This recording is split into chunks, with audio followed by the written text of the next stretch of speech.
Governor Jennifer Granholm announced to the state of Michigan Tuesday night, during the annual State of the State address, that she has created a detailed and comprehensive plan to help grow the economy in Michigan.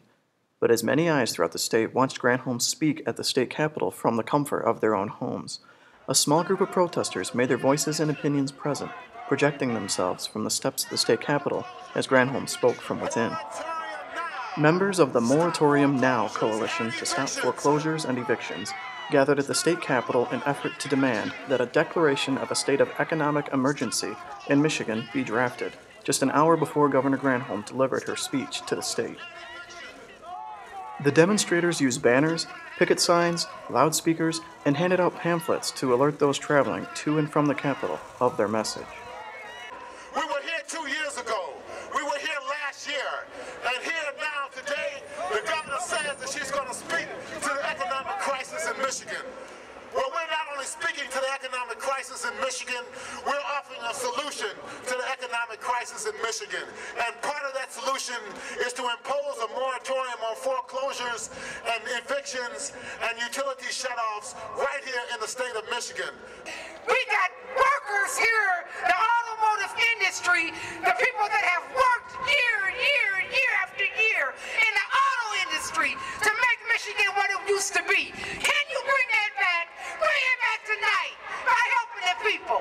Bring it back. Have some integrity. That word that y'all bounce around all the time. Integrity. Well, have some for the people. You told us that you couldn't do it because of the law. Quit lying. Stop lying to the people here in Michigan. With temperatures dropping near 0 degrees Fahrenheit, demonstrators were asked to seek shelter inside the Capitol building by local police officers. But even with no audience to speak to, the demonstrators continued their efforts to make their voices heard inside. This is the richest country in the world. How many billions are we throwing away? You know, just last week, Citibank was given not only $45 billion by the government just as a gift, just to do with what they wanted, but Citibank was given another $300 billion in guaranteed loans. One bank. And we have senior citizens being evicted from homes that have value of $7,000 by these same banks. That's right. What kind of world are we living in? What kind of a world are we living in? So that's why we're here today. That's why we're going to continue to come to Lansing. We're going to continue to hammer all these elected officials and the financial institutions as well.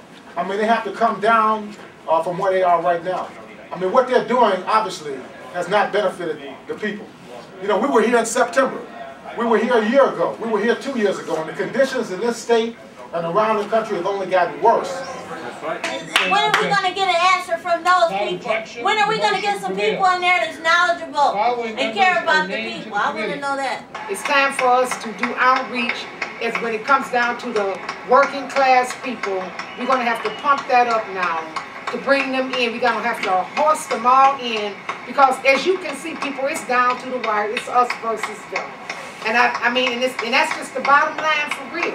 If the people don't do it, it's just not going to happen. I spoke with District 70 State Representative Mike Huckleberry to see what he had to say about the demonstrators and their desire for a declaration of economic emergency.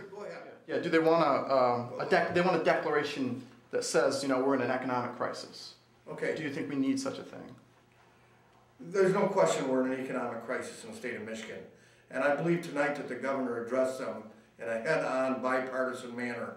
I'm very pleased to hear her courageous steps forward to look at long-term restructuring of our structural deficit instead of the short-term feel-good legislation that's been passed and the legislators have worked on in the past.